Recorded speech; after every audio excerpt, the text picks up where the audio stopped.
played more of Sonic Frontiers, and I can make an open judgment on it now. Yeah? What do you think? I almost walked away from it. Are you kidding? Are we before gonna fight? finishing the Are we gonna first fight island. about this?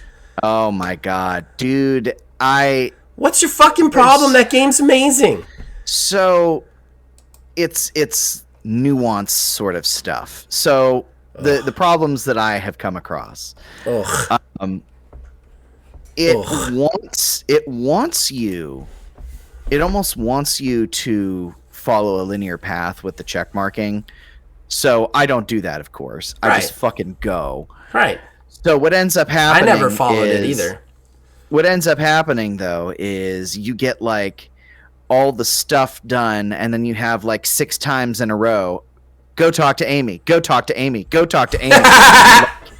All over the That's place. true. And it's just That's true. and that drove me up a wall, because it's like, if you want to be an open world game that like it's straight up is like, do whatever you want to do, you know, go ham. But the freedom also, is still there. You could do The anything in an freedom order. is You don't even still there. have to go talk to Amy. You could just go do some other shit. well, you have to talk to Amy. Yeah, but I'm saying you don't have to do it right in a row. You could talk to her, then go do something else, then talk to her, then go. You don't have to like that. It's the next thing you got to do to progress the story. But like, It's you a can do linear. whatever.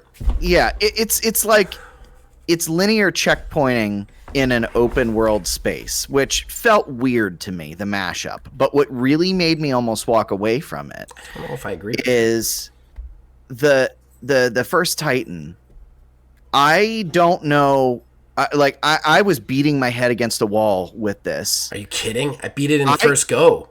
Okay, What was your so problem? Here's what happens. Whenever you go in, you go into it with the amount of rings that you go into it with. Right. Yeah. Which is fine, which is great. Yeah. But if you die at any point, so like I died because I kept trying to run up its legs and I kept rocketing off and hitting things, so I died.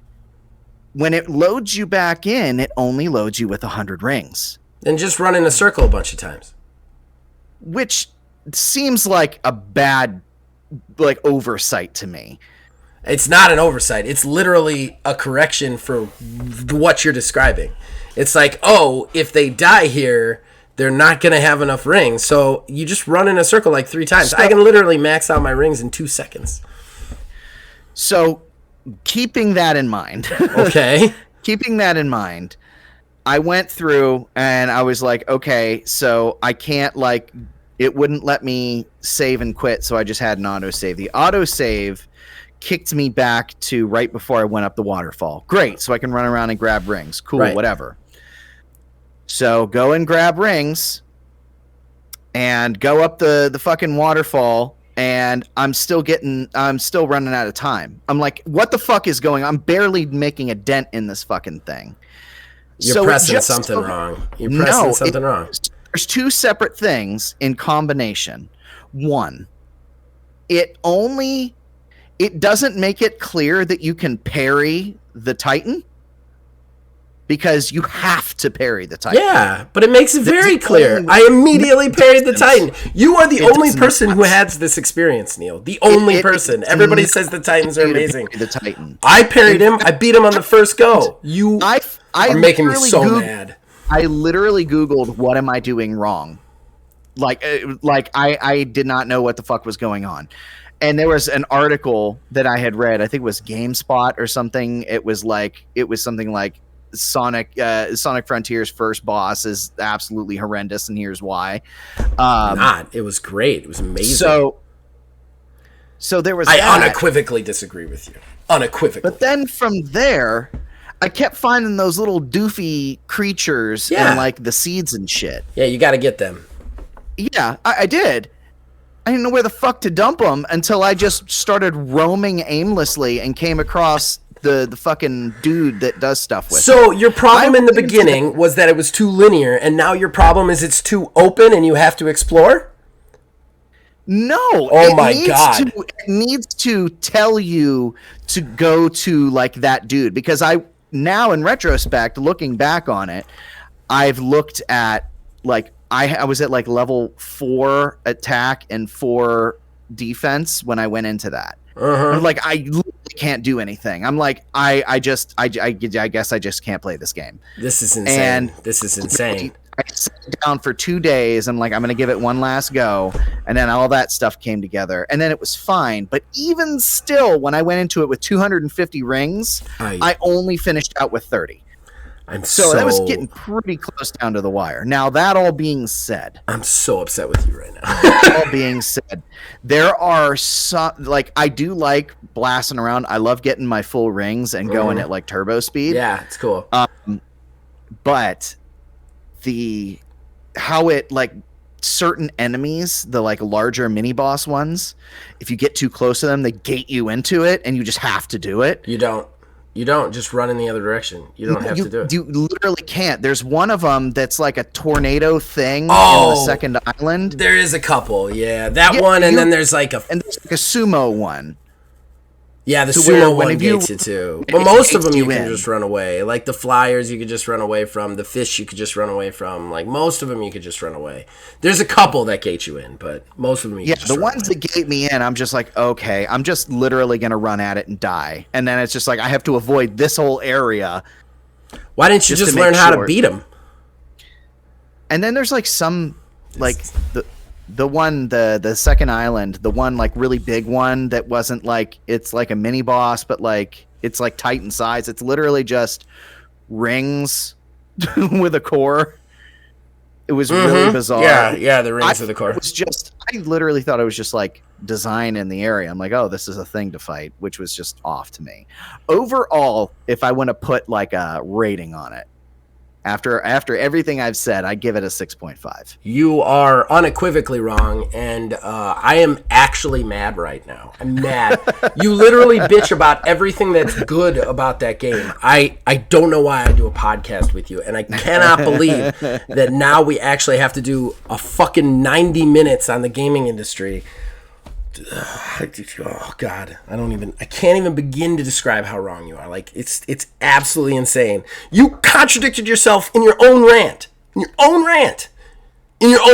Your problems was it was too linear and then it was too open world. It's fucking insane, Neil. You're an insane person with insane thoughts and ideas. The things that are like super important, I would say, yeah, absolutely, fucking go to that. Because if it didn't make a difference one way or another... They're clearly marked on the map. The fucking little guys are clearly marked on the map. You just go to the guy.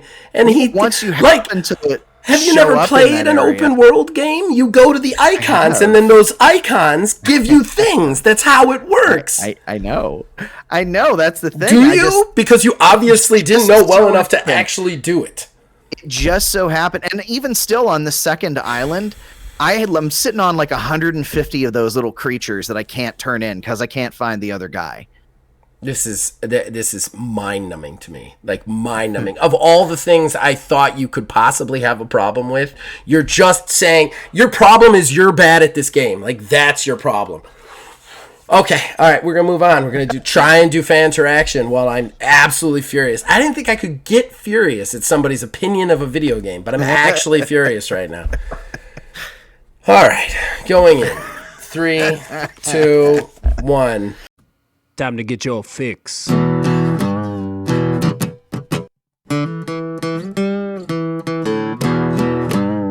It's a horrible gaming podcast. It's not good, it's not great. Horrible gaming podcast. It's not even what you would call fair. It's really not that good.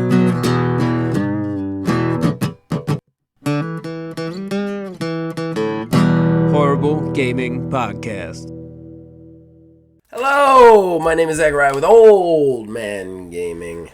You, dear listener, for whatever reason, have decided to listen to a Horrible Gaming Podcast. But I am not alone. Usually I'm never alone. With me is... Neil, a.k.a. Tiny Wizard. Keep pointing the wrong way. You're on my side. This way. Hello, Neil, a.k.a. Tiny Wizard. We have a podcast to do today. We do?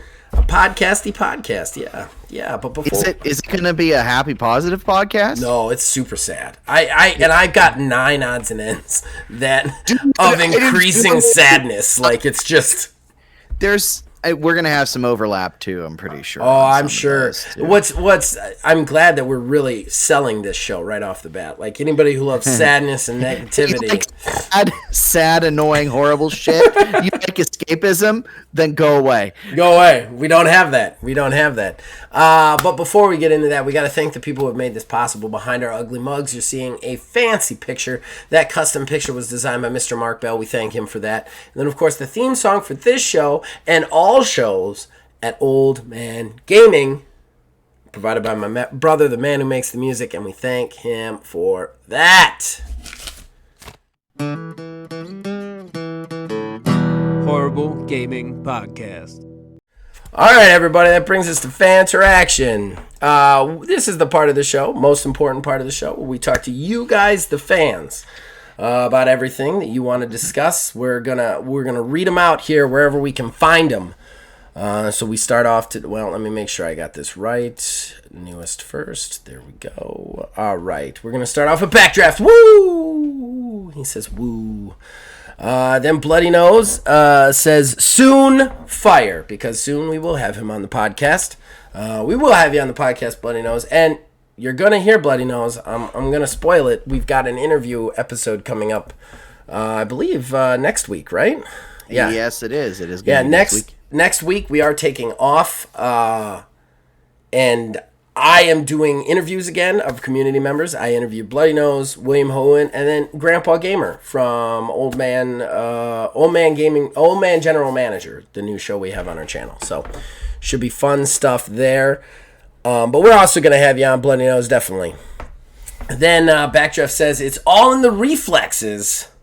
And that is from Big Trouble in Little China, man after my own heart. I then responded to him, because gotta love a good quote off. Whoopsie, make the replies appear again. I said, it will come out no more. And then Jack Burton, what? Huh? What will come out no more? To which he came back with, Lopan, Egg Shen, you've come a long way to find me, but you're too late. There are 2 girls with green eyes. And then I didn't get around to responding to him. I had a good one, but I forgot to do it. Nonetheless, fan of Big Trouble in Little China. Is a fan after my own heart. Backdraft. It is Kurt Russell. Like, it's my favorite movie of all time, probably. All right. Moving on.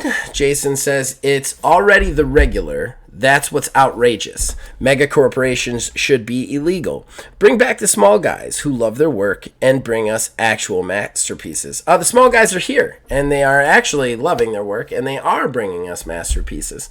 I still don't like the lackadaisical outlook to mega corporations. I understand where you were coming from, though. No, I'm not throwing any shade your way. And I do agree, mega corporations are just the fucking worst. Just absolutely the worst. And they have infected the gaming industry, and we're going to talk about it probably tonight and probably for the rest of our God-given fucking lives. If I can stand to continue to do the podcast with Neil, which I don't know if I can. So, moving on. I can redeem myself. I have a redeeming statement, too. This motherfucker. You guys don't know. Maybe I'll put it in a opening or a bonus. Though it was. I think you kind of have to. I might have to. I was mad. I was physically mad at Neil's opinion. That's. Anyway, moving on. Jason then continues, I just want Valheim on Xbox One already. I don't care about anything else I've seen. I gotta be honest, I'm surprised. I didn't realize it wasn't on there. I'm sorry I said it was.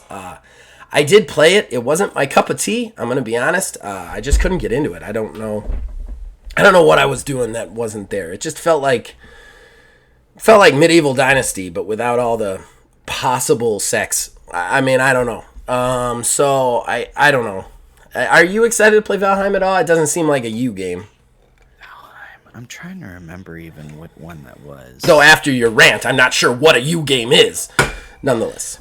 Yeah. I'm trying to remember what that one. I feel like we talked about it, but Valheim's the Viking one. It was an independent one in early access that kind of took the world by storm. I think it was either last year or the year before. And was it the Amazon? No. Amazon game? No. That's New World. This New was like a survival, and that was never an early access. This is a survival. Like, it's an independent studio, but it's like a survival thing. Like, you craft, you build, you break stuff down, you hunt monsters, sort of thing. Kind of along the same lines as Ark, but you're a Viking thing. Mm-hmm. Yeah, I can't recall it, honestly. I cannot believe you can't recall it. It was a huge craze. A huge craze for like an entire year. Everyone was playing it. Oh my god. Yeah, I got nothing. So, anybody who wants to be the new co-host of Old Man Gaming, now is the time to submit your applications. So continuing.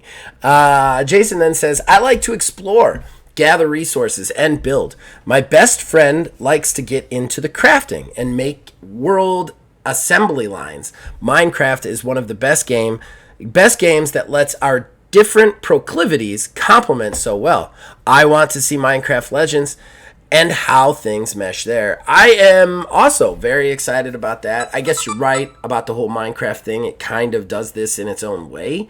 But yeah, it still doesn't really do it in a PvP way, and I'm kind of excited to see Minecraft Legends bring that into the PvP. And again, Minecraft Dungeons was very much not. It was very much a different game skinned as Minecraft, and that's why it kind of missed for me. Is it didn't have any of that signature Minecraft. This seems to be like a different way of doing Minecraft. I'm kind of excited about. Yeah, I will be very interested to see how that turns out, because, I mean, I did feel like Minecraft Dungeons when we played through it. It was I was there. I was there for the quote unquote paycheck, so to speak. But right. I mean, it very much was. We actually have a series where we played through the whole thing. Yeah, we did. Yeah, we did. We played through the whole thing. Mm-hmm. That's where the ain't scared, ain't never been scared. I know. Of all the places for it to come from, that's the show. Okay, so moving on. Jason then had one more comment. Anyone remember when a game was announced pretty much when it was almost done and then released within a year? I honestly don't. I honestly don't. Maybe Sega Genesis, Super Nintendo. Do you remember that? Yeah. Remember those days? I don't remember those days. I mean, every once in a while we get one, but... Well, what's crazy about it, too, is I feel like the game companies still kind of do that. I mean, think about it. We get these release dates. Oh, here it is. It's within the year. Starfield's a perfect fucking example. Here it is. Big to-do about the release date. This is it. It's set in stone, ... Well, it's came and went at this point. And now they're just saying, oh, well, maybe first half. Well, he's saying when it was announced and released in the same year. Like when it actually happened. I mean, that still does. This same thing still happens. I mean, it doesn't, though, because Starfield hasn't been released in the same year. That's what he was saying. It's released in... Well, no, what I was saying, the same thing still happens, that game companies will come out and say, oh, it's going to come out. They're trying to stick to that. They're trying to stick to it, but they fail. Yeah. But exactly, and that's why we get to, the situations that we're in now, to where there's a release date and then they've just given up in some regard to, like, at some point within the next 365 days, maybe, who knows. I don't know. I think that I do long for those days again. The thing is it's hard for me to say I definitely remember those, because I didn't cover games back in the day. So, like, I wasn't always up to snuff on what games were coming out a year from then or whatever. I didn't watch the E3s. I didn't, I've always been a gamer, but I never really, like, paid attention to the market. So I don't know that I remember that, because for me, it would just be like, I went to the store and there was a game and I bought it. So, like, I don't know that, like, I ever really experienced that, but, at the same time, I'd really like whatever it is, if it existed, to make a comeback, because what's happening now is terrible. But that's the problem with the business, is it makes all its money on hype, not on the actual product. I mean, that's the point. You can't return these products. Like, the return processes for these products are nearly non-existent. So they make all their money on pre-order sales and hype. And that's one of the reasons that so many games as services are failing, which we'll get into later. But, like, I think that they're still trying to make all their money on hype instead of making their money on the actual product itself, and that's a huge problem. Yeah. All right, so then to William Hohen, hi! Exclamation point. I actually really have listened to the 167 podcasts. I mean, it's actually now 176 podcasts, not including this one, but that's fine. He also says that's already more than you should listen to, and for health reasons. I was going to say, once we hit 200, I think we should chip in for a therapist. I don't have the money for that. I'll start a Patreon for other people's therapists. I'll do that. There we go. I played a bunch of Minecraft Dungeons with my son. Oh, we just talked about it. Thought it was pretty good. It's true. It's really like Diablo, but I don't know. I had quite a bit of fun with this. Okay, first of all, when we insult a game, if you had fun with it, you had fun with it. You know, there's nothing wrong with that. Game's supposed to be fun, and there's no problem with you enjoying Minecraft Dungeons or having fun with it with the son. We're bitchy, whiny assholes who are just going to be on the internet bitching about something. But I'm a firm believer that if you're having fun with a game, it doesn't matter what I say or anybody else says about it. Good for you. Good for your son. My big problems with Minecraft Minecraft Dungeons wasn't even that it was a bad game. It just felt like they were trying to make a Diablo-like game, and their Mojang is not allowed to do anything non-Minecraft, so it was like, make it Minecraft, because that was the thing. It didn't feel like, why is this Minecraft? Like, was my big problem with it. I don't know. Then he said, the trailer for Fable 3 will be like the word Fable with a forest background, and that's it. Kind of like what we got for Elder Scrolls 6, and kind of like we've already gotten for Fable 3 once. Well, Fable 4, I guess, technically, now. Well, I don't have much to say, but thanks for the show. Cheers. Hashtag Starfield 2026. Oh, man, you might be right, brother. You might be right, and that would make me laugh and laugh. And then we have one more commenter, Asylum66. We will never get Darktide. Glad they are fixing it. Rather, they finish the game and not rush over the glitched, incomplete pile of modern gaming. I mean, Asylum, they already did. They already released the glitched modern piece of crap. Like, that's why they've got to fix it, man. I don't know what you're talking about here. I love you, buddy, but they didn't delay it. They delayed the console version because the PC one is so shitty. So, I don't know. I'm honestly, I never had those experiences with that game. I only had good experiences for the time that I played, which is why my review reflects good experiences and probably is going to get a bunch of hate. But I think that if it is having those problems, it needs to be fixed. It just does. So, anything to add to any of those there, Neil?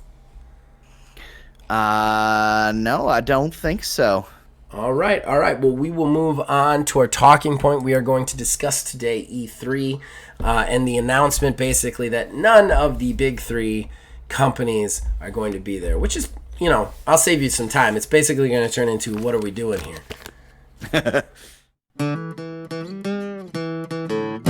Horrible Gaming Podcast. All right, ladies and gentlemen, that brings us to our talking point. Our talking point is a fun one today. And by fun, I mean depressing. If you like E3. Because E3 really isn't a thing anymore. I mean, put it in the same category as Summer of Gaming, as any other bullshit show, because the main three will not be there. They're going to have probably showcases around that time, I would assume, but they're not actually going to have a presence at E3. Presence, And by big three, we mean Xbox, we mean PlayStation, and we mean Nintendo. They will not be there in any way, shape, or form. So, you gotta wonder what the fuck we're doing here. Yeah, so, I mean, I actually, I was listening a little bit to, I don't know if you watch IGN's Next Gen Console Watch that they do weekly. I did, but I do not anymore. That's what they were talking about this week. I don't know why they still call it Next Gen Console Watch. I mean, it's literally got nothing to do directly with the current generation of games or whatever. It's kind of just like another podcast. It's just literally just another podcast. But that's one thing, they were talking about. It's very bizarre overall because Nintendo's always had some sort of a light presence, but their actual presentation's been their own Nintendo Direct Treehouse thing. Yep. Sony hasn't been there in years. That's whatever. But Microsoft is the weird one because Microsoft has almost always been at E3. And kind of always guaranteed that they would be. Yeah, and what's super interesting is they're actually on the ESA board. Mm-hmm. Which right. Are the people who put together E3. Mm-hmm. So that's really weird when your own board member is just like, hey, by the way, we're not going to be there either. It is exactly like you said. What are we doing here? And we kind of were talking about this whenever they canceled E3 for it was actually, I think it was before COVID. They had done that trial run of canceling E3 and kind of set everybody off on their own. And we had said, that's it. It's not coming back because once they realize that they don't necessarily have to put up all the money for space, demos, everything like that, they can just do a trailer dump. Yep. And call it a day. And they're going to realize, well, shit, yeah, let's just do that. Control the narrative, save money. Hell yeah. And that's exactly what they've decided to do at this point.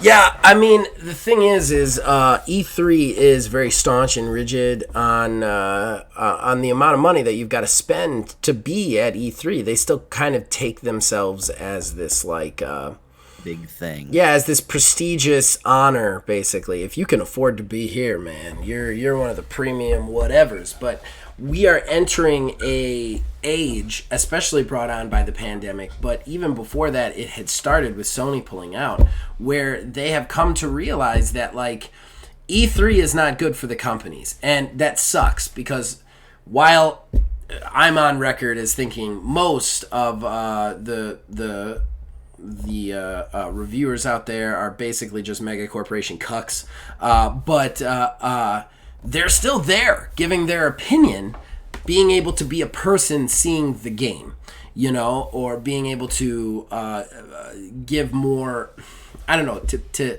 explain sometimes even what these games are. With just these huge trailer drops, these huge online showcases that they like to do now, they're just trailer jumps. That's all they are, and those companies get to show you exactly what they want to show you. And while, like I said, every reviewer out there at those shows were usually big wieners for the big mega companies, you'd still get some insight from what they were saying, from the developers, from the people on hand, to kind of give you a better idea as to whether it was a game that you wanted to invest your time and money into. You don't get that anymore with these trailer dumps. So it is a bummer that this is going out, but E3 has done nothing to modernize themselves or incentivize these companies coming back to them as well. So I kind of feel like it's a two-party fuck-up here. It's the meta corporations kind of trying to fuck you over, which they're always trying to do. But it's also E3 not in any way, shape, or form making themselves valuable or wanted. Basically just giving a huge barrier to entry on a thing that everybody could basically just do themselves for free with better results. Yeah, and they've kind of had this identity crisis for a while too, because I don't know if you remember or not, it was before the pandemic as well. They were trying to rebrand as a marketing experience to where you had different tiers of access and everything like that, making it way more complicated than it needed to be. And as a result, we've had things like Keighley's Summer Fuck Fest, show up. And now, even here, we kind of refer to E3 as the E3 time. It's now a window that everybody basically gets together in June and says, hey, we're all under the understanding that we're all going to just dump all of our trailers all at the same time. Let's just all do it all at once. So that way nobody's trying to dick wiggle, anybody else out of the game. Yeah. So they all just get together now and make their own E3. Make But no mistake, they kind of try and E3 beat is- themselves on that too. Like every time you'll hear Sony, like a lot of times they'll wait until one of them, they'll play that chicken match where they'll Whoever's wait. the first one, whoever decides to be the first one, then it's a flood. Yep. And all the dates are after that first one. Yep. I don't know. You're right. Sony had pulled out of this thing before the pandemic even hit. And we knew about that. Nintendo had not had, even though everybody equated them with E3, they hadn't had a presence there in years. Even before that, they just did the tree houses at the same time, basically. Xbox pulling out is weird, but at the same time, Xbox can be on ESA's board all day long.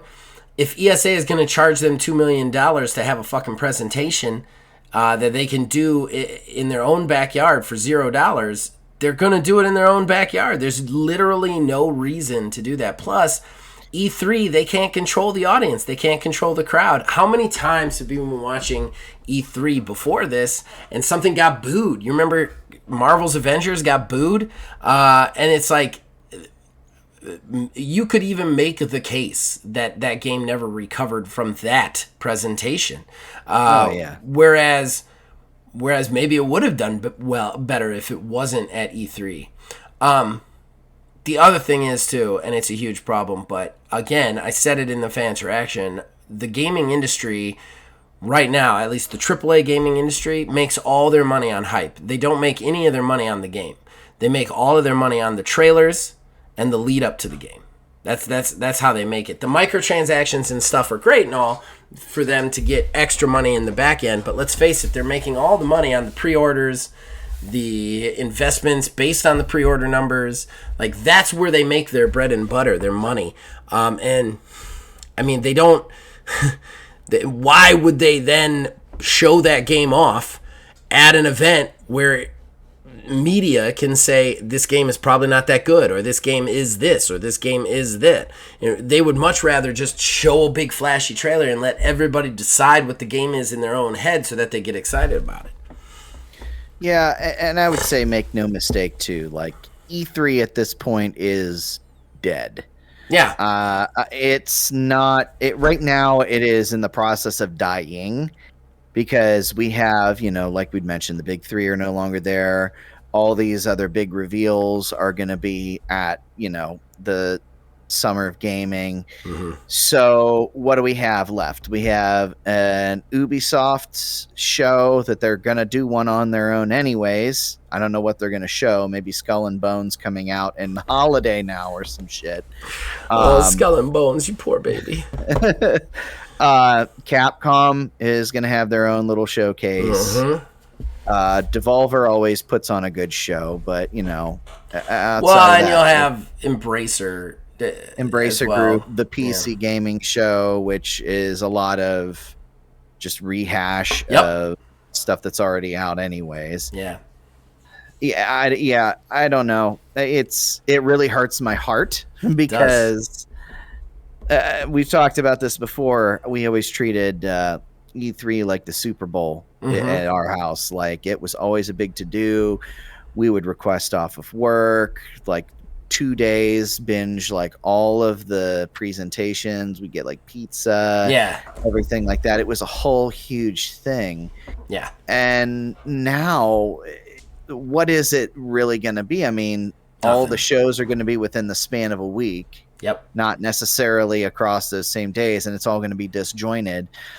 I mean, we may as well just have like a quarterly showcase or something at this point for all the developers and everything. Well, and that's what they're going to do. I think that, like, I agree. I think the biggest thing that we lose here is the media, the media attention to and the media opinions. As much as I don't like the media, still you would have these, like, you'd have a showcase, and then you'd have these events where whoever you were watching that showcase through would then switch over to a bunch of people just talking about what they saw and talking about what part of those they got to play, and then having developers on to talk about what they showed and stuff like that. It would give you a better sense of what the products were. And you don't have that anymore. That's the big loss here. That's the big loss when we switch to these internet-only showcases. And you're talking about the big game feel of E3, the Super Bowl feel of it. I don't necessarily disagree with that. I never liked the whole who won E3 kind of conversation, but I will say I would much rather have that over your 40-minute, here's some games we're making, guys. You don't. It's one of the reasons I liked the Developer Direct Microsoft showed, because it gave me a better sense of the product in those trailers, which most of the time AAA companies don't do that.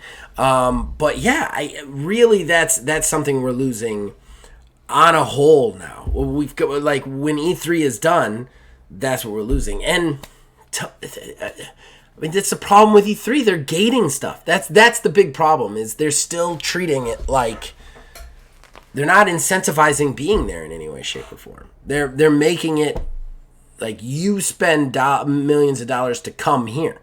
Like, and that's just not, it can't work that way. It just can't anymore, because nobody wants to be there. They're gating off things that they would need to incentivize to get those people in. And while, they don't have the big three, I think they could probably still get some big AAA studios in there, but they're still not really making it worth their while to do that, Mm-hmm. And that's the thing, is what they're going to do is even the cross-platform stuff.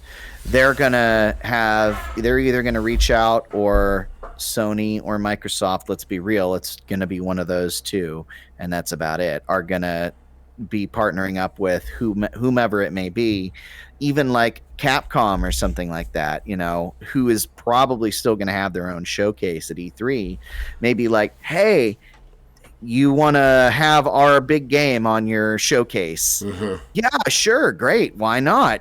Give us a trailer, because it doesn't really, cost them anything. Mm-hmm. Maybe they'll pay whoever it is, like, instead of renting out a space for like $20,000 at the E3 show floor, we'll give you $6,000 or whatever, just throwing random numbers out there, to show our trailer in your showcase. Well, and let's face it, the IGN Summer of Gaming Showcase is way bigger now than E3 has been for a long time. And it's way bigger than it. And it is because they've basically taken the E3 model of like a few days of a lot of different shows and releases, but they then applied it to all you have to do is give us trailers. You know what I mean? And that's why it's now huge, because that's what all these developers want to do.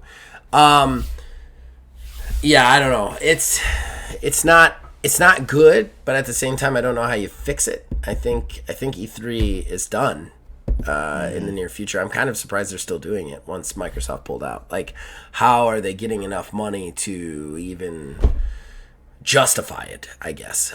Right. I don't know. I think that I don't know that there's much more to say about this one, honestly. I know we buzzed through this, but we both have a ton of odds and ends on this. Yeah, all of the odds and ends and all of the land. Yeah. 100%. So maybe we'll just switch over to odds and ends. I don't think there's necessarily anything else to add to the E3 conversation. No, that's the thing, is we've talked about this a couple times. Every year they make a decision that's just like, they're slowly losing more and more ground. Right. And now this is the first time where, way ahead of the time, they're like, hey, guess what? None of the major players are going to be here, just so you know. So, well, and that's really the problem. I mean, it's not the only problem. These companies want to do their own thing, but for free. But at the same time, like, E3 has not seen the writing on the wall at all. They've just continued to chip away at the exact same formula they've had for years, even though it stopped working about 5 years ago. And I think that's a huge problem, is then you just keep you just keep doing the same thing that's not working. It's going to continue to not work. There's like, you're not innovating, you're not making anything better.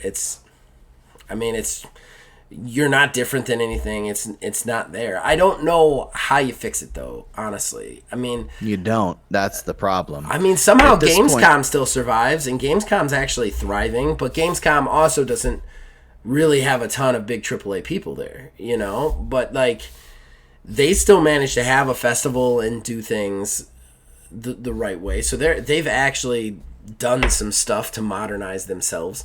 It's just why E3 continues to be this like gate off sort of situation, I think, or take it like what it was many years ago, I think is just a bad idea.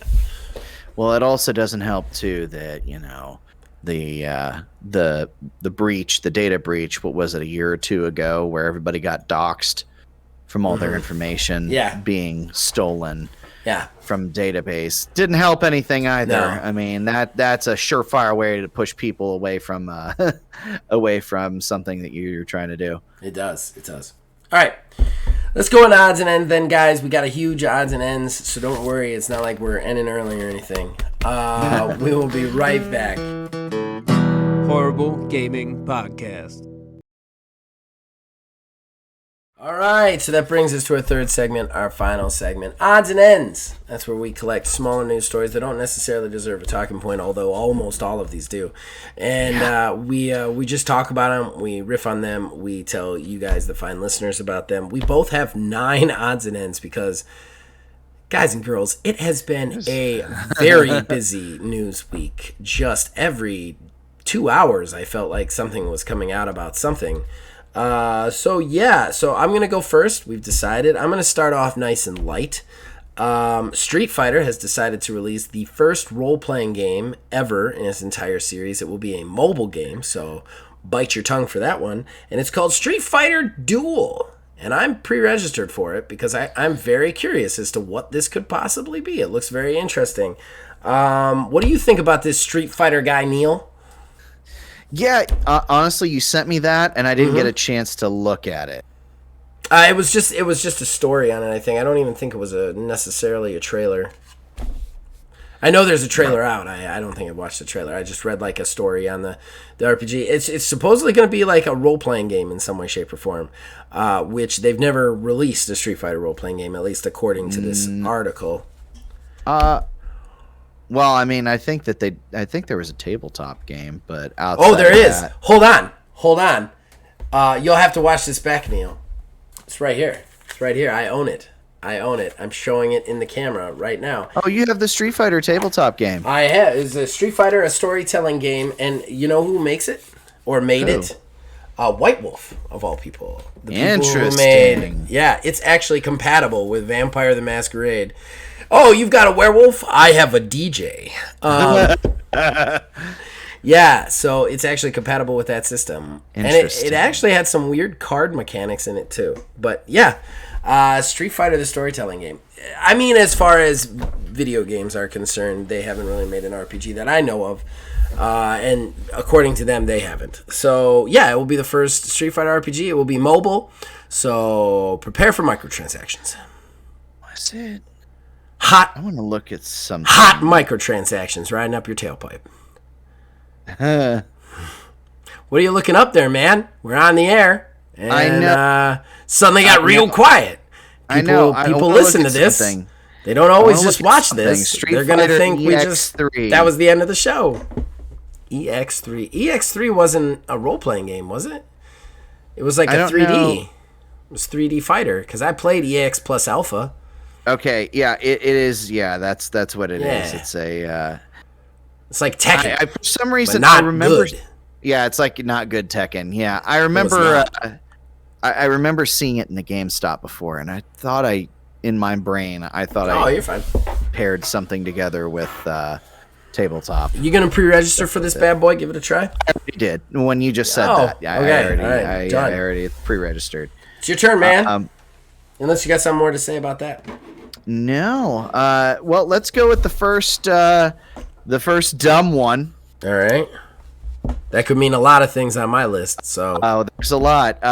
So Activision Blizzard executives say that The Last of Us's success is proof that Microsoft is smaller by comparison. That's fucking idiotic. Okay. I did not put this on my list because you sent this to me.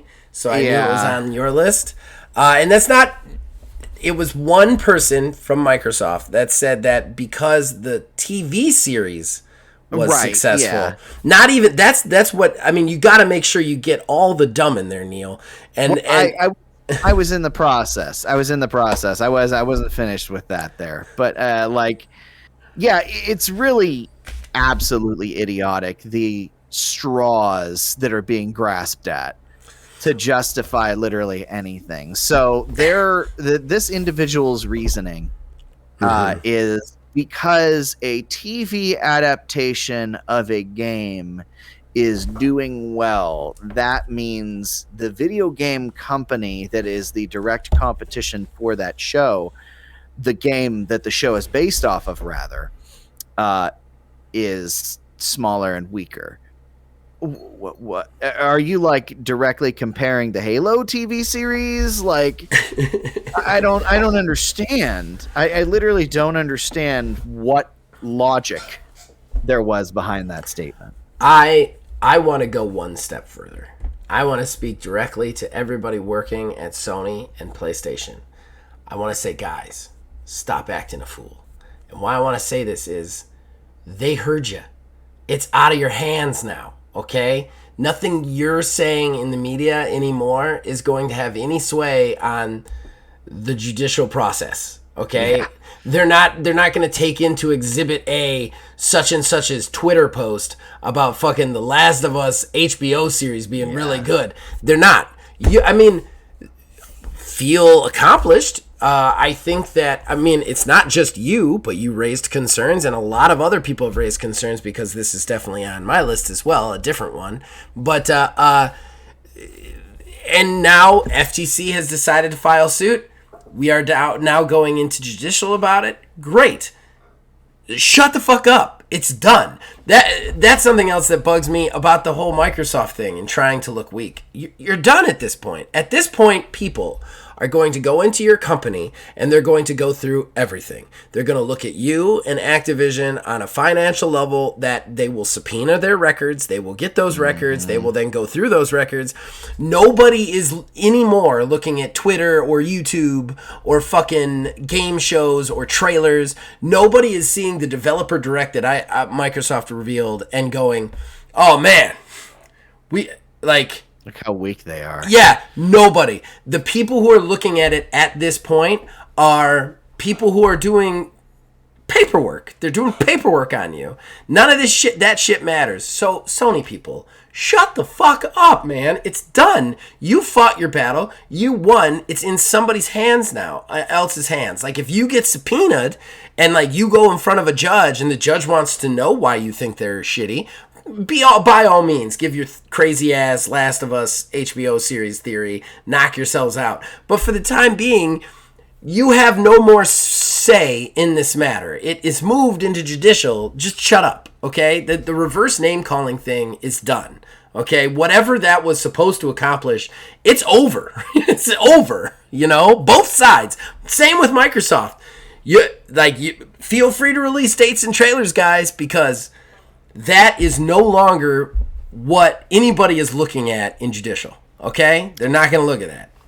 Yeah, and since you kind of alluded to it, that's one thing is, like, there's demands now for individuals and executives within the company and everything like that to be subpoenaed to testify about, like, upcoming projects and stuff like that. So I wonder if E3 this year is going to be from a courtroom. That's the thing, is that, like, that's when we found out, like, I'm going to take off the days to watch that trial.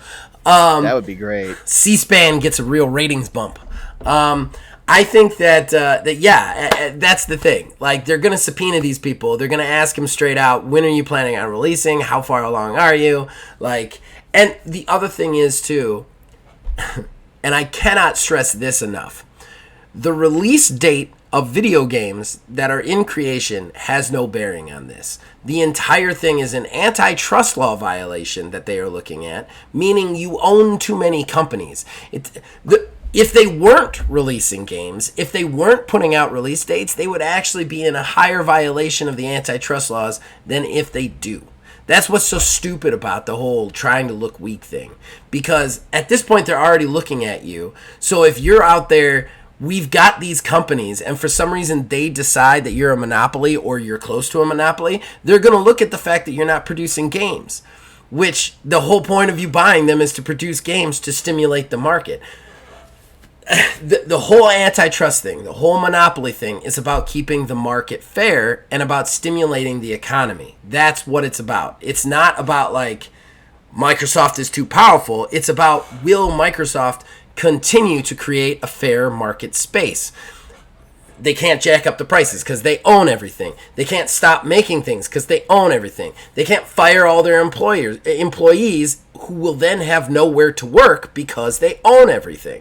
So like nobody gives a shit. Nobody in the federal fucking court gives a shit when Redfall is coming out. They don't. They don't care. They want to know how much you stand to earn from having all of these things and whether that will be unfair to the rest of the market. So everybody involved can shut up now because it doesn't matter. It doesn't matter. They're going to subpoena these people. They're going to ask them poignant questions about what they need to ask them about. They're going to go over documents. And sure, the government sucks, but at the same time, they're not looking at these things anymore. Whether they're idiots or not, they're not looking at these things anymore. So it's null and void. The reverse name calling thing is just fucking stop. I'm so done with it, you know? Yeah. Sorry, I went on a rant there. I apologize. No, I think you have a point. At this point, like, you know, that's one thing that's being overlooked. The fact that the government's involved now. Yeah. The fact that the U.S. government is involved. There's other governments looking at stuff. Yes. It's game over at this point. Nothing that you can say is going to alter the outcome of what's going to happen. Right. The judicial process is going to go through. Yep. Documents are going to be reviewed. A decision is going to be made, and that's what's going to happen. It doesn't matter if Joe Blow over at Microsoft, right, you know, thinks that, oh, well, we're just so weak because of TV shows. Right. Well, and that's the thing, too. Like, the judicial process, I don't even like the judicial process, but the fact remains, it doesn't care whether Phil Spencer thinks Sony whines too much. It doesn't care whether Redfall is coming out on May 2nd or it gets delayed. It does not care if Last of Us series did really good or not. In the fuck? Hi, Cat. Always Neil's pets, man. Always Neil's pets. Never done this before. No, that's a first. Well, that's a first. Just let her work it out. Let her work it out. I guess this is where my life is. Oh, either that, I was about to say, or just lean back really hard. You could do that. You're not sharpening your claws on this fucking chair. All right. So I guess we switched to mine. I might as well just roll into mine as a segue. Yeah, may as well. The EU has decided to specifically say that the Xbox Microsoft Activision merger, it would be a violation of antitrust. It would be a monopoly, and it is unlawful. Whether they are going to go forward with any sort of penalties or anything, that is on them. Just so that everybody understands, the EU cannot block the sale in any way, shape, or form because it is two American-based companies. However, they can go so far as to say, we're not going to let you do business in the European Union if they want. I don't know that it'll go that far, but they've also sent apparently an internal document that is not public record, so we cannot read it, to Microsoft stating their case onto why they think that they are too powerful and too strong. Phil Spencer was asked about this, and he said, we are just working really hard to make sure that everybody is okay with this deal, yada, yada, yada, and we're gonna do everything we can to make sure that they like it. But the EU has said that they don't think it is a viable or legal deal that should go through. Yeah, and that's just, you know, the cards keep getting stacked more and more against Microsoft at this point with this deal going through. Like, I like you said, I don't think they would go so far as to say, you know, oh, we're not going to, you know, sell the products or whatever, but I almost wonder if they could impose like additional tariffs on games, you know. additional regulations on like microtransactions that occur, because that's its own separate thing. They can do a lot of stuff to them. They can't stop the sale. They can't sell the sale. I think also that just being said has a lot of weight on what the federal prosecutors will look at. My wife, however, who is a paralegal, disagrees with me on that, just so that everybody knows I'm being very skeptical. But I think that it would. The other thing, I'm just going to take another one. Do you have another Activision one? Do I have another Activision? I do. Because I can just segue into another one. And I don't want to do another one then come back to Activision. So I'd love to just get it all out. Oh, yeah. I have another one, and this is probably the one that we both have. Oh, nice. Okay. So go ahead with it. All right. Activision Blizzard has been fined $35 million by the SEC after an investigation by the SEC to decide that they do not have a good system for making complaints of the, harassment manner. Yeah. Activision Blizzard? No, that can't be right. I want to say this again. Right. I want to say this again. And they got fined for something else recently as well, if I recall correctly. But this is a fucking drop in the bucket. $35 million. They're about to get $69 billion from Microsoft. $35 million is what they're fucking doing. So, yeah, and let me build off of this here. Sure, go for it. First, it wasn't a fine. It was literally a settlement, too. That's something that we need to clarify. Yeah. So they decided that they were going to lose that fight in court and decided to take that. The slap on the wrist of $35 million. So in profits in the previous year, you know how much they made in profits? $5.23 billion. Yeah. And they got fined $35 million from this settlement. Yeah. This is the second big fine they've been big, if you could call it that. They've been leveled. They got leveled something like a $1.8 million for not allowing people to make unions or something a few years ago. I think we talked about that on the show. These are slaps on the wrist. They're nothing. However, I do want to point something out that is very interesting. And I pointed this out once before. There is a clause in the contract that Microsoft can back out of this deal. There's probably an amount that has to be paid, and I am sure that the amount is public record because I know because it has to be. Obviously, it's a contract, but people have actually read this line before. Hogue did before his incident. And I think they have to pay, if Microsoft's like, hey, we don't want to do this deal anymore, and they back out, they have to pay Blizzard something relatively small, like $27 million or something like that, or maybe $1 billion or something. I don't know. It's a good amount of money, but it's not anything compared to the $69 billion. There will be a point that Microsoft will back out because it's not worth it. I want to point that out to everybody. So I wish that they had settled for more. You know what I mean? Because there's going to be a point where they're like, you're not worth this, Yeah, that is a very important thing to consider. Now, at this point, I feel like I don't know. I don't know if they would actually pull the trigger on backing out because they are just so steadfast in pushing it through. Everything is all of their, even seemingly their marketing pushes. Yeah, it all to seem just weak. They've been They've been very, very careful as to what it is that they've, put out there information wise, and been very choiceful in their statements about, how it is that they're trying to proceed with everything. I don't think that they would back out unless some cataclysmic something happened. On the same level, the European Union doesn't want this deal to go forward. You have the federal courts now fighting it, and while they are stalwart, they want to get this.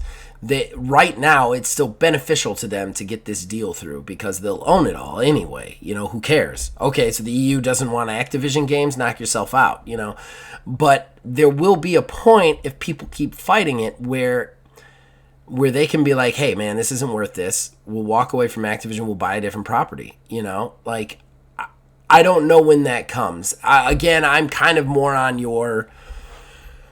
more of the same mind on you, that they'll be stalwart on this, come hell or high water, they'll go through with it because they want to own everything, and this is closer to everything. They walk away from this, they can't own everything, you know what I mean? Right. Still, there's gonna be a line. There's a line somewhere on a piece of paper drawn where we're not gonna go past this when it comes to fighting it, and when they hit that cost where they're like, oh, it's too much, they'll walk away, because that's what mega corporations do. So we'll have to see. All right.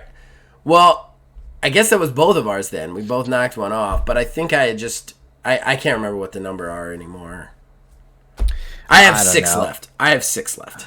So, and I've been skipping all over my list. I'll just go down the list. I'll figure out when I'm out. I do it on a little checklist on my phone, so when I hit it, it crosses it off. I do it as a note, and typically I go down in a line, but when there's overlap. So I don't know who's got more now. So I don't know. I'll just go with one of my next ones here. Go for it. Bloomberg is reporting that there is apparently going to be some changes with Halo. We already know that they've altered their single player stuff for Halo Infinite with the story. That's no longer going to be developed. There's apparently a new Halo game in development, codename Tatanka. And it is going to be using Unreal. They built Slipspace, and they're already abandoning it. It's because it's a shitty engine. It's a shitty engine. Fucking 343, that's the thing. Man. Like I feel like if they had built the engine and then made the game, it would be a little bit different. But like we said before, just like they did with Cyberpunk, they were building the engine while they were developing the game. That's never a good thing. That's literally like trying to build a car with its engine literally there, not knowing where the parts of everything else are going to go. You're just building an engine that you're going to have to build a car around. And that's just dumb. Stop building engines. Look, right. Unreal makes an engine. They make it by themselves. And the reason that these fucking game companies are trying to make their own engines that work is so that they don't have to pay Unreal. That's the only reason they're doing it. So that they don't have to pay for Unreal. And so that they can pocket more dollars. You can't make an engine. You make games. Make the games. Let an engine company make the fucking engine. I don't understand the point of this. Like, unless you're going to unless you're going to build an engine team and let that engine team work on their own, just on the engine, what's the point of building it? Like, you're going to have to just use one of these other engines because everyone is going to end in disaster otherwise. Frostbite, this one, Slipspace, they all fucking end in disaster when these companies like... sorry, everybody. That my microphone fell. That was an interesting sound on my end. Sorry. I'm sure it was an interesting sound for everybody involved. I think that you're just going to end up trashing them because they always force all their games to be on it, and they're always nightmares, and everybody and their brother is used to either working on Unity or Unreal. Like, those are the two things that everybody fucking uses. I mean, sorry, Unreal won that war. Stop trying to take it back, Yeah. Unless you're going to do it right, and none of them want to do it right. They just want to be like, hey, just build an engine with it. That's not how it works, guys. Not how it works. All right. What should I do? God, it's all depressing after this. Just shut down. All right. Well, we'll start with this one. The Day Before, which is a game that has been just covered in controversy. got a new trailer, even though they're amid a trademark fight. And they have said they've actually put a release date on it, November 10th. It's coming. The game looks interesting. This is a survival zombie shooter, third-person shooter. This game got revealed a while ago.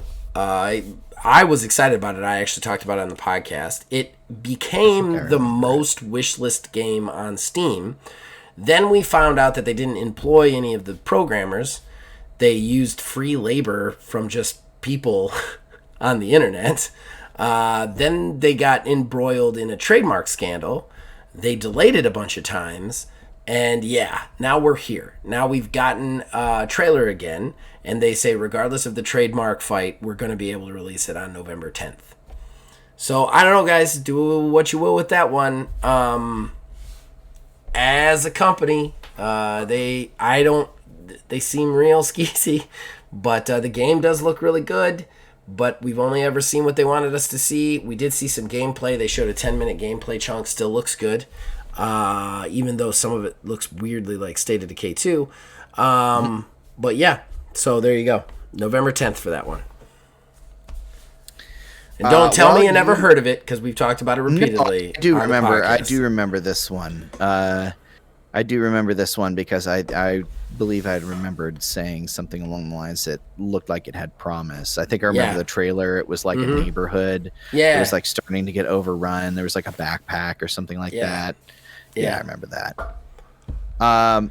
So you had kind of alluded to it, so I'll just kind of group these two together all into one. Live services are taking a shellacking. You're about to steal some of mine, I feel like. I think I might be stealing two. Yeah, I think so, because, Sam. Yeah, so... pull the trigger, baby. Knockout City Yep. is going dark on June 6th. Mm-hmm. And Turtle Rock has already said that they're done with Back for Blood, and they've moved on to their next game. Not the one I was expecting you to knock out, but yes, that is correct. There's another one on top of that. There's two more. Well, go ahead with those. Well, let's talk about this. I mean, do you want to talk about them all at the same time, or do you want to talk about them all at the same time? Because what I have to say is a general, overall blanket statement. So I'm sure it's going to be something totally ignorant. Let's. Crossfire X is also shutting down.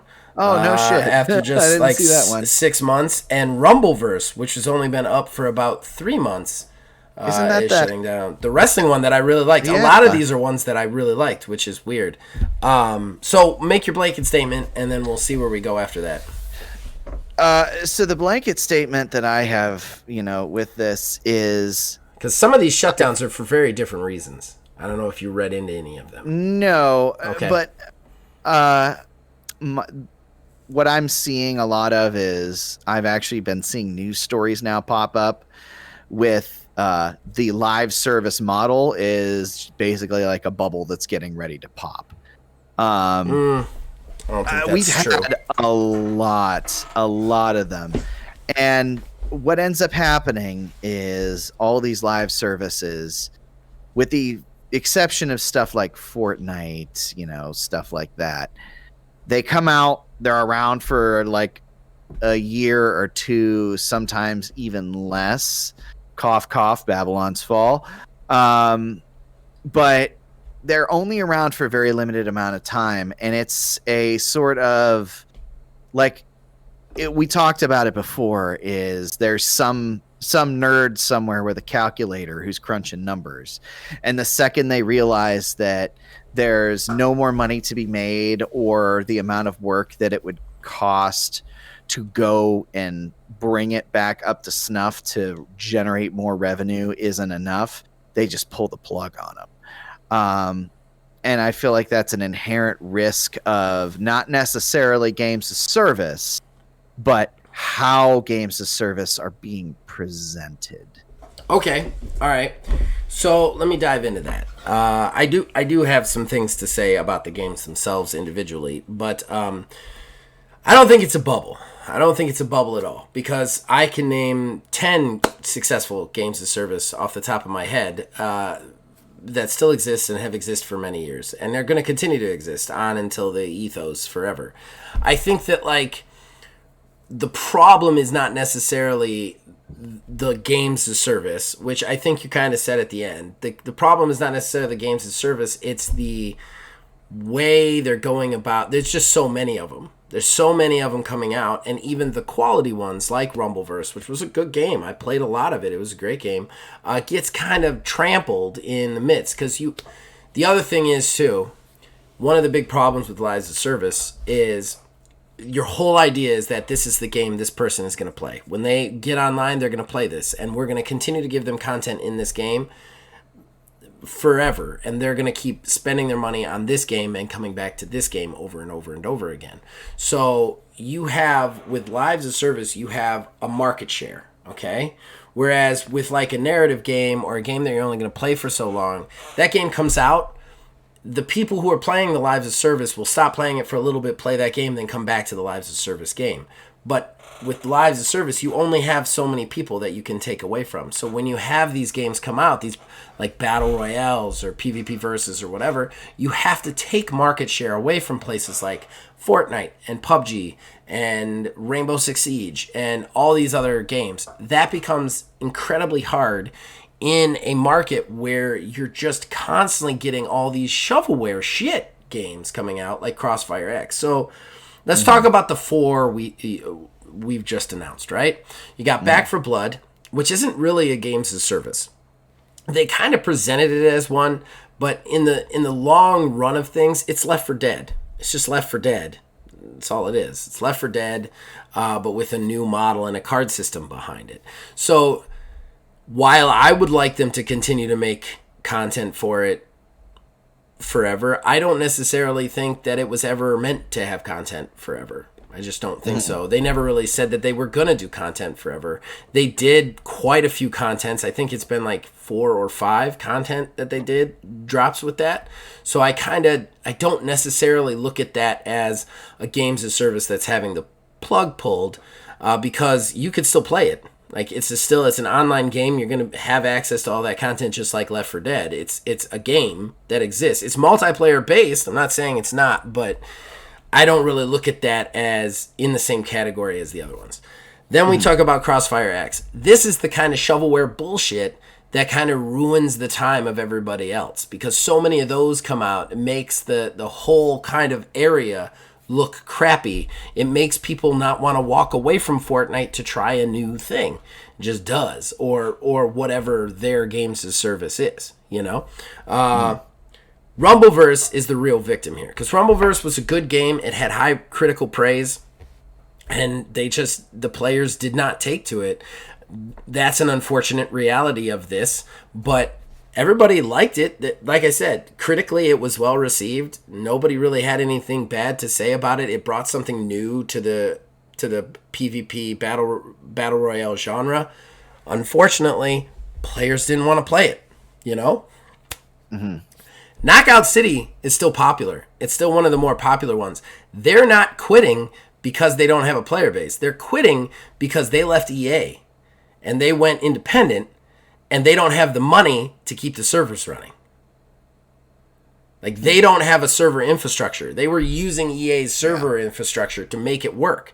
And that's what they even said that in the story in which that ended, because I read that one, because I was surprised. It was like Knockout City was like 9s and 10s across the board if you look at Metacritic and stuff, and I haven't heard anybody say that that's doing bad. So I read that story, and they were just like, look, we're not with EA anymore. We're an independent, small-time studio that just does not have the ability to keep the servers running for a long-term period and still work on games or make games for you, which that's basically what it boils down to. They can't do it. They don't have the infrastructure to keep something like that running.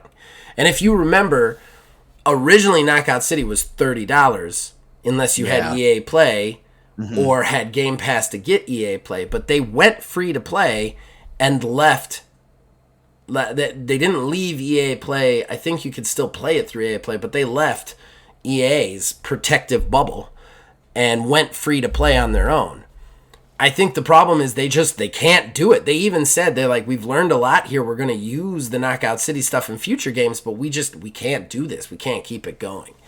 I think that So you have four very different reasons. They're all getting hit hard right now. I'm not saying these are all either games as service or games as service adjacent games, but I don't necessarily see it as a bubble.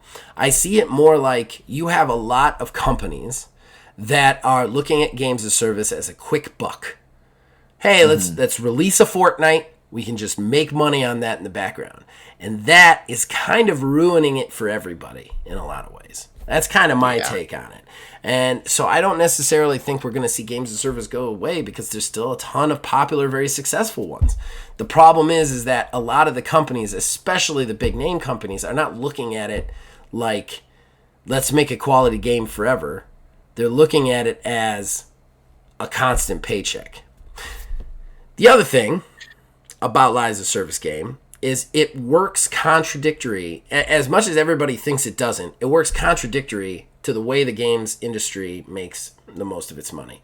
The games industry makes most of its money off hype, off you getting hyped for a game so that you'll pay $70 fucking on a video game that you've never played or seen anybody play before. That's what they want. And then once you buy it, you'll play it for 2 hours and won't be able to return it. Like that's the whole idea behind the game industry as a whole. Games as a service can't do that. Games as a service need to get you to stay in the game so that they can make enough money to keep the game going. Like the game has to sustain itself as a property. So the problem is you have these companies that are like, let's just release a games as a service. Let's just throw a games as a service out there. Out comes the games as a service. It's a piece of shit. Okay, fine, but you went free to play. You're not sustaining yourself now. You can't pay the people to work the game because nobody's in the game, you know? Mm-hmm. So I think the real problem isn't necessarily that games as a service is a fad or a bubble that's about to burst. I think it's more like the companies that don't take it seriously are ruining it for everybody, you know? Yeah. Yeah, I can see that for sure. I mean, that's my take on it. But as far as these four games go, I'm actually really sad Rumbleverse went. I played it with Asylum quite a bit, and we had a ton of fun with it. It's one of those, and honestly, it's one of those I kind of wanted to play with you because I think you would have really enjoyed it because it was a very interesting, like, melee combat-based sort of thing. But it's just one of those that the other problem with games of service, and this is something you actually said is yours, is a games of service is an inherent risk, especially when you go free to play, because you can shove microtransactions into that game all day long. If nobody plays it, you can't make money off of it. Mm-hmm. That's simple. So the game has to have an audience that basically, like, you can't really you can't use the hype to generate it. Like, it's one of the things I actually like about games as service, especially when they're free to play or cheaper, because if your game's not good, people won't play it. Period. Rumbleverse was good, but still, you have to have people.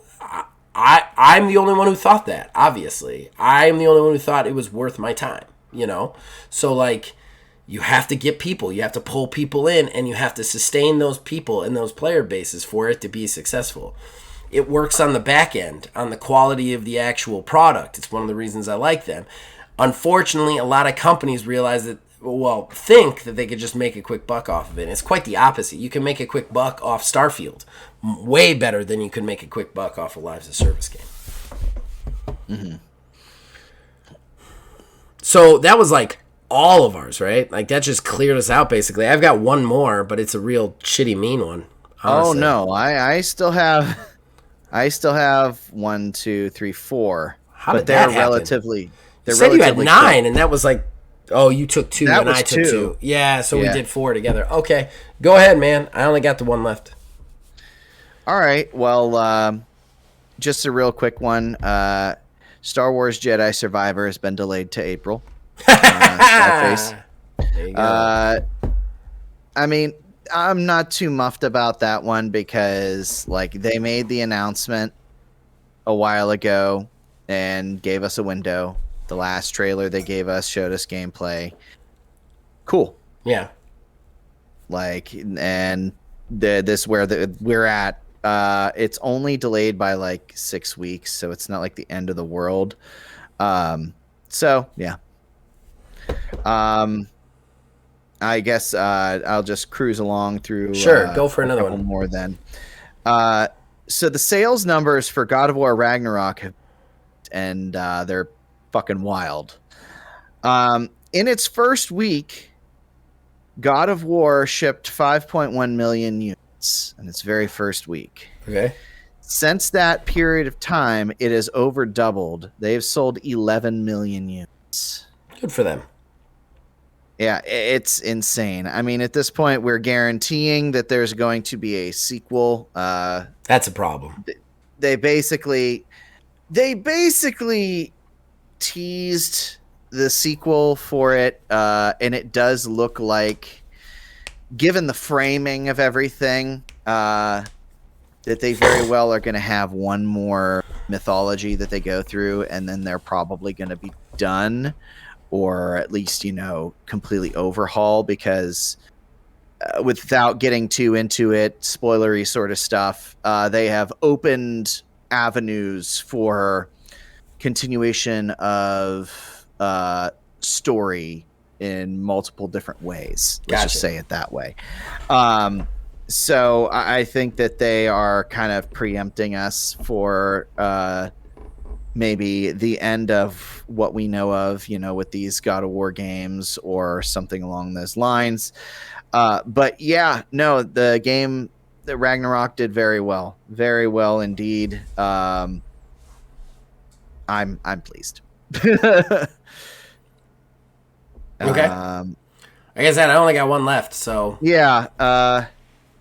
So I'll go with I'll do one more, then I'll let you do your one. okay. Finish out. So this one's also kind of throwaway. You remember a couple months ago, I did an odds and ends story about a NASCAR driver that drove up the side of a wall. Yeah. And he did it because he said he saw it. He did it in the NASCAR GameCube game, and he wanted to try it, and it actually got him finished in a better place in the race. Right. NASCAR has officially banned that action. Yep. Yep. They Makes sense. went. Yeah, I mean, it does make sense because it's extremely dangerous. Extremely. And then when they actually asked him about it, he said he doesn't regret doing it, but he definitely would never do it again because it was very scary. I believe As it, you would man. imagine. Yeah, you got to realize those cars go fast, man. They go They're real like fast. basically made out of plastic. Yeah, They're especially like when you're talking a super speedway where they've got to basically put restrictions on the engines so that they can't go faster than, like, I think it's something crazy like 300 miles per hour or something. I don't even Like, know. it's insane. It's very fast, and yeah, that's nuts. It's cool that he did it, but yeah. All right, so mine is just your classic IGN is cucks sort of story. They've gotten so much heat about their review scores that they released an editorial from the editor-in-chief of the reviews, Dan Stapleton. It's basically a story explaining why their reviews are basically all from 5 to 10 and mostly 7s, which is fucking stupid. Okay, I want to say this right now. If your reviews over the course of like 3 years, nothing gets below a 5 and nothing goes above a 10, then you got a 5-point review system. You don't have a 10-point review system anymore, man. Like, what are we doing here? They have, I feel like, 2, every once in a while they review a shovelware game and give it like a 2 or a 3 just so that they can like validate their shitty review system. I mean, plus, guys and girls out there, look, I listen to IGN reviews because it still gives you an idea of the product. But if you think you're getting the full story when you listen to an IGN review, you're not. They just gave Hi-Fi Rush a 9 out of 10. I played Hi-Fi Rush. It's a good game. It's not a 9 out of 10. It's not. It's not almost the best game. Like, it's just not. So I don't know. They're just kind of like that. But the fact that you have to write a story about how your review system, like, isn't broken, means that it's probably broken, right? Yeah. Like, I don't know. I thought that was hysterical enough to put on the list. I'm gonna have to look that up because, yeah, I'm curious about that. I never really noticed that until you mentioned that. I didn't read the whole article either. I read like most of it, but like basically it was kind of like he was just justifying it. He was like, he basically was saying like games nowadays and TV shows nowadays are all of a good quality. And I'm like, okay, well then you have a 5-point review system. Like if nothing falls below a certain number, then that's the baseline. That's how science works. Like, I don't know what you're doing with your time there, man. I don't know. All right, well, I'm on my last one, and this one is it's been a real journey and kind of shitty. So there was a GameStop manager in Pennsylvania that was fired after his store got robbed of 10 PlayStation 5 consoles. Why?